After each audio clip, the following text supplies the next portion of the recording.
Snow goose hunting, get mad at them. Basically, every day you show up, you're the underdog.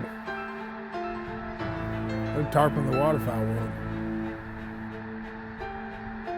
Makes it fun, it makes it rewarding. I mean, you're gonna go out there and get your teeth kicked in 9 out of 10 days, it seems like, but you see that one big spin. To be honest with you, I can do it day after day. To watch the snows come from a distance, swirl down. Beautiful, I mean, seeing them jockeying, sunshine, blue skies. And then come right in, bright white in the sun right in front of the hole.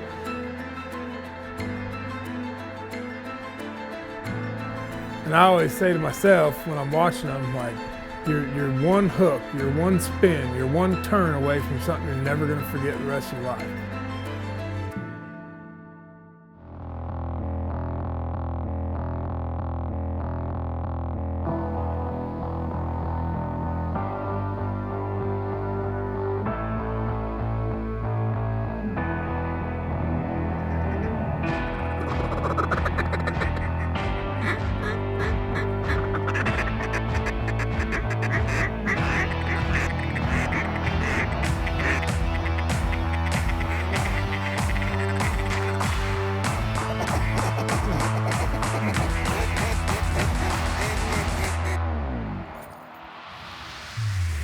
You know.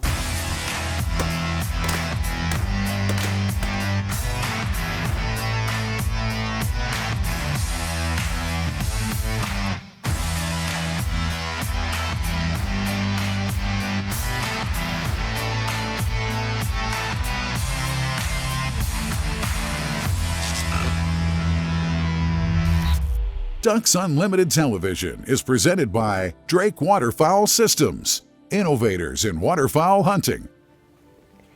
Hello, I'm Ashley Ward, welcoming you again to Ducks Unlimited Television. Snow geese have the infamous distinction of being too much of a good thing. Their population explosion in the past 30 years is nothing short of remarkable. But that is not all great news. Their breeding grounds on the Canadian tundra are in trouble. This led to a conservation order in the late 90s designed to thin light goose populations. Is it working? Find out next on DUTV. Most of the time I tell guys when they get here, if I'm gonna be guiding that day or whatever, I'm sorry, but you probably got the worst snow goose guide in the country because I'm greedy. I don't care about singles, pairs, none of that. I want the big spins. I want as many of them as possible, close as they can get. And you get burned a lot doing that. But for me, One more turn. get ready, guys. I love watching them. I mean, that blue sky when they're jockeying back and forth. Coming right across the front of them. Front of the blind. Got 'em!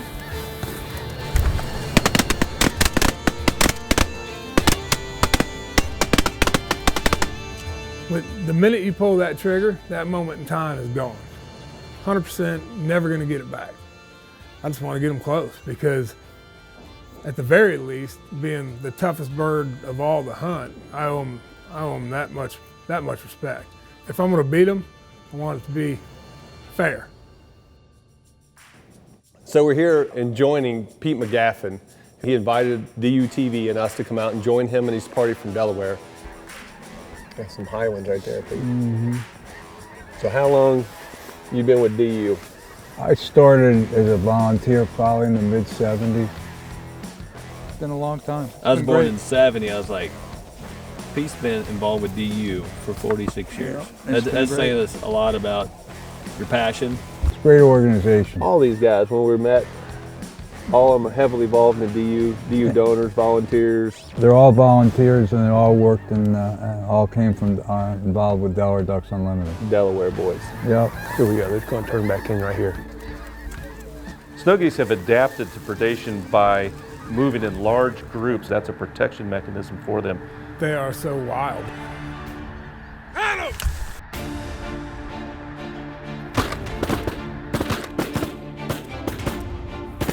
They'll move states, they'll move counties in the blink of an eye. I mean, they'll fly 70 miles one way to feed.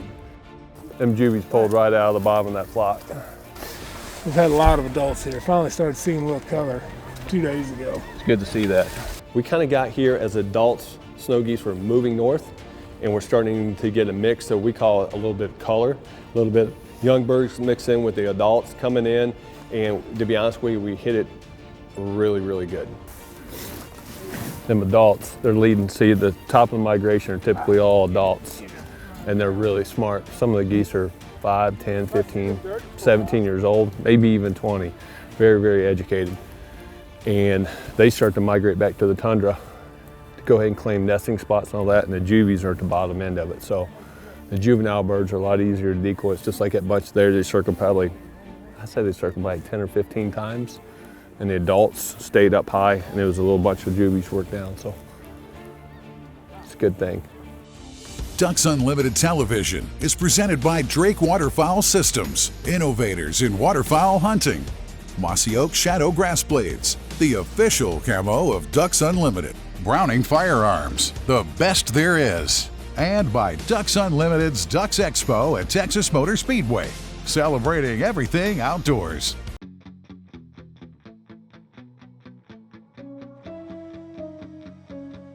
I was at Habitat Flats before it was Habitat Flats. Back in the day, Tony's Lodge was pretty rough. We had one stove and one skillet. At your grandma's place, remember that one black skillet? I met Tony Vandemore, I believe, in 2003. We were both much younger. We didn't have any gray here at that point. And right away, it was very easy to see Tony's passion. A lot of people like to do it. Tony loves to do it, like above and beyond about anybody you'll ever meet. Come on, boys. Oh, come on in here. I feel extremely fortunate that my duck season is 60 days. My duck life is 365 days. And the management portion of it in the off season is my busiest time of year, but it's also the most rewarding. I mean, I love getting out there working, sweating in the summer.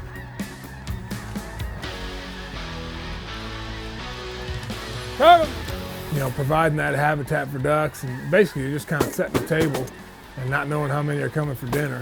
That hence the name Habitat Flats. This complex here in central Missouri here, they manage about 2,500 acres, especially for waterfowl. And that not only makes the hunting good. A lot of people say, oh, they're managing it for duck hunting. Yes, they are. But when those ducks return back from the south in the springtime, the amount of habitat, the amount of food, the amount of resources that these guys leave behind for these ducks to return back to Canada healthy, being able to produce more broods, healthier broods, more ducklings, is a tribute to what their total vision is. So Tony and Tyson Keller, which is a name from the past that a lot of people will know, and we had a dream that we could do this with large full body spreads. They're coming right here. And next thing you know, they're running around 500, 1,000, 1,500 full bodies. And we filmed the video back in the mid-2000s called Snowstorm. It was like a cutting edge, learning edge of modern snow goose hunting. You know, what worked, what didn't work, how to hunt them. And so that was kind of the torture we're holding and running with, is not only learning how to do it, doing it well, but also creating the buzz to get other people involved in doing it. Yeah, snow geese are kind of unique because for a geese, they're not just clipping off the vegetation. They got that big heavy bill and they're digging into the mud there and they're uprooting the entire plant. It's almost like they're rototilling up there, and the growth rate's so slow on these plants that it takes a long time for that vegetation to recover. And that affects not only snow geese, but also a lot of other birds that migrate up there to breed. You know, organizations like DU are come on now. vitally important to our heritage and what we love to do. There's far less habitat today than there was back in my grandfather's days, my great-grandfather's days.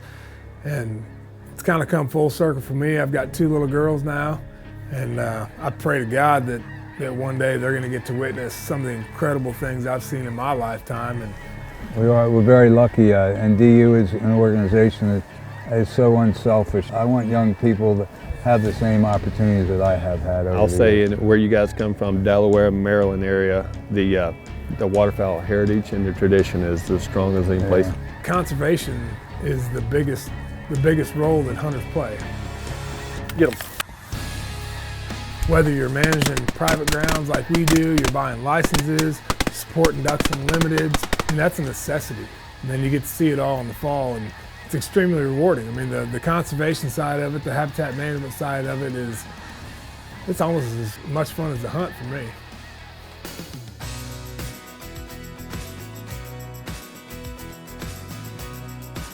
Is it really possible to have too much of a good thing? Well, when it comes to North American snow and blue goose populations, the answer is a resounding yes.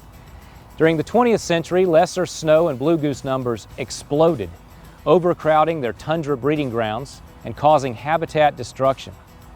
The U.S. Fish and Wildlife and Canadian Wildlife Services thought that hunters were the right solution to the light goose problem. They instituted the Light Goose Conservation Order in 1999, relaxing regulations to include the legal use of electronic collars, unplugged shotguns, and spring hunting. Has it worked?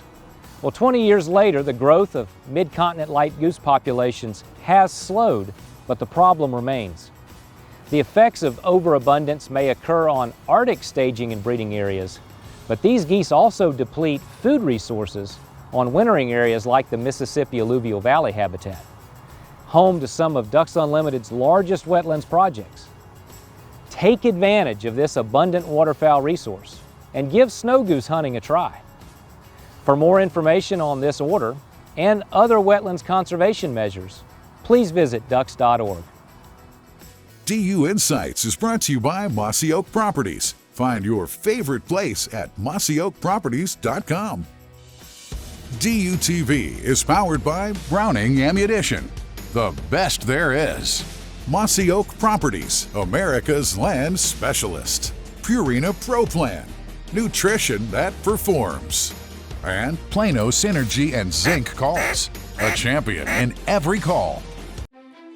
You know, when we were sitting there at dinner last night, you talked about, and you say a lot about a lot of different conservation clubs, but we wouldn't have the Ducks Unlimited. It wasn't for Ducks Unlimited started in 1937, we wouldn't have any of the opportunities that we have to be out in the field and enjoy the great sport of waterfowl. And I think that's why a lot of young hunters, they look at DU and they're looking at their local area. And they're like, well, I don't understand what DU does. But what they do is up above them, raising ducks, conservation, having the land.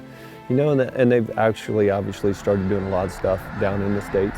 But a lot of the magic happens north. Delaware Ducks Unlimited has a very strong waterfowling tradition, and it continues today. Delaware Ducks Unlimited has raised last year over $1 million in a state that only has 3 counties. And that 3 counties have a limited population of less than 1 million people, but we're almost raising $1 per every person in the state of Delaware. It's really exciting about what DU does. It's what they do with partnerships and what they do with $1. You know, the $1 that we raise at the local events, and all the volunteers work so hard to help raise what they can do with that $1 and go out with the different national partners that we have just to use those dollars, you know, a lot of times 3 to 4 to 1. Being from the state of Ohio, DU and the state of Ohio work together tremendously on a lot of projects, matching funds. Matching funds, yeah. Matching funds is a key deal, and the amount of dollars that it generates, which equals habitat, opportunity. And opportunity is the key to getting young hunters in, or even people that have quit duck hunting want to come back.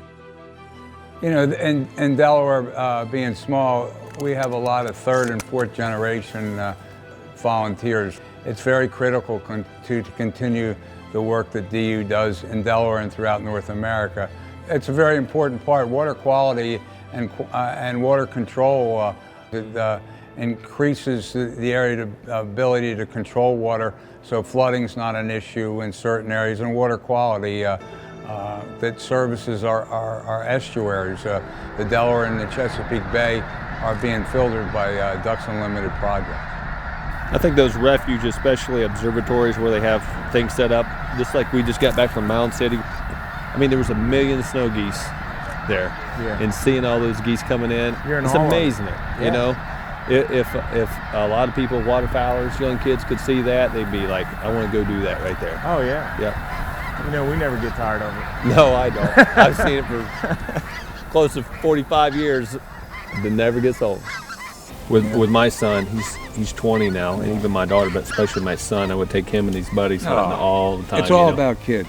Yeah. Very rarely, I like to go hunting, I like to shoot, don't get me wrong, but it's about having everybody enjoy the environment and the experience. I think the special thing about waterfowl hunting is just what we're doing here. There's what, 5, 6, 7 of us here hunting, and we're sitting in here talking about life, talking about politics, talking about habitat conservation.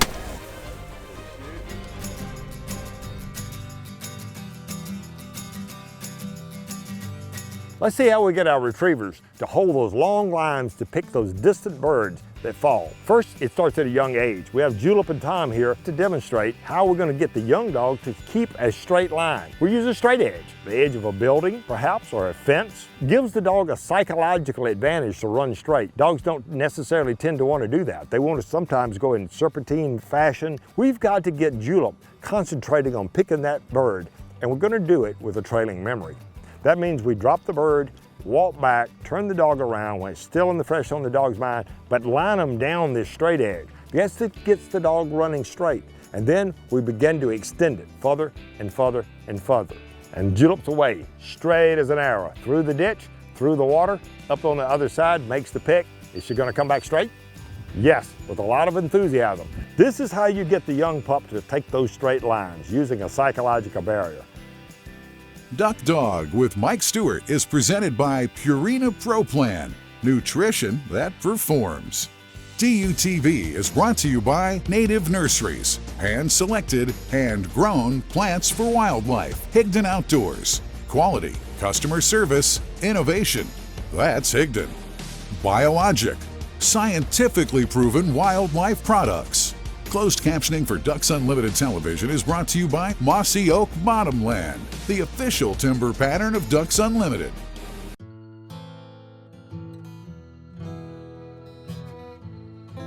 When you look out in the field and you see 100 deer, you say there's 100 deer, but when you look across a vast place like we were, the National Wildlife Refuge, Los Bluff, and you see that and you start estimating, and the refuge manager was actually there to count. Someone I met many, many years ago at Cabela's, and he was talking about how many geese per square acre. So there's 43,560 square feet in an acre. He's estimating about a goose per square foot when they're really tight. So he was estimating about 39,000 geese per acre. He was thinking like 40 acres, and I was thinking more like 50 or 60 acres of solid geese. And that's one little slough in North America. It's pretty incredible. Yeah, it's wild. I mean, we're not making a dent in the population as hunters, or keeping up with it even, but just to have this opportunity to come out in spring and do this is incredible. I mean, imagine where it would be without it though. Yeah, back in the day, the Canada goose season ended, and then you basically ice fish and wait until turkey season. Plus all the money that's raised. Look at the licenses that we bought. Yeah. You know what I mean? All that's going to conservation. It's going to, science to figure out what's going on, and it's a big part of everything. Good time to be a waterfowl hunter. A motor needs gas, don't it? Yes, Right up front on the left side. I took Dr. Bruce Batt years ago, and at that time I think he told me it was the average age of a snow goose was around 10 years old. And I don't know what it is now. I can only imagine it's probably a little bit older. But to hunt something that old, I mean, you think about 10 seasons, 10 migrations going north and south, and basically now they're getting hunted when they cross the tree line in the fall until they get back across the tree line in spring. I mean, they're getting hunted a lot. 10-year-old snow geese have seen countless decoy spreads. And to see one come in, and it's kind of cool. You wonder what that bird has seen, and there's no snow geese just nesting here. I mean, they're clear up on the tundra. They've seen a lot of stuff in their migration. You guys seem to be not only as special to Ducks Unlimited, and as donors, volunteers, chairmen, but also obviously a very, very tight-knit group of guys that love to go hunt. Have a good time too. That's right. Yeah. Well, Delaware Ducks Unlimited is a pretty tight group of individuals. Yeah. And we all know each other pretty well. And there's a big commitment by the volunteers to Ducks Unlimited. What about Junior here, old Jimmy? How's Yeah, it's been great. I used to go to all the dinners with him when I was younger, and then when I got old enough, I joined myself and able to contribute. So it's... To be able to come here and experience spring snow goose hunting with some of the best snow goose hunters there are in North America, and to be able to share it with my newfound friends from Delaware, some of them I've known from the past, some of them I just met, is very, very special to me. Good job, guys. Nice job, fellas. From what I've heard in the blind for the last 2-3 days, is the passion to make sure that it's better when they're gone than when they got here. And so it's been a great 3 days here at Habitat Flats, and it's a tribute to waterfowl hunting, conservation, and the Ducks Unlimited to be able to share it with the gentlemen from Delaware. I promise you, they are top-notch DU supporters.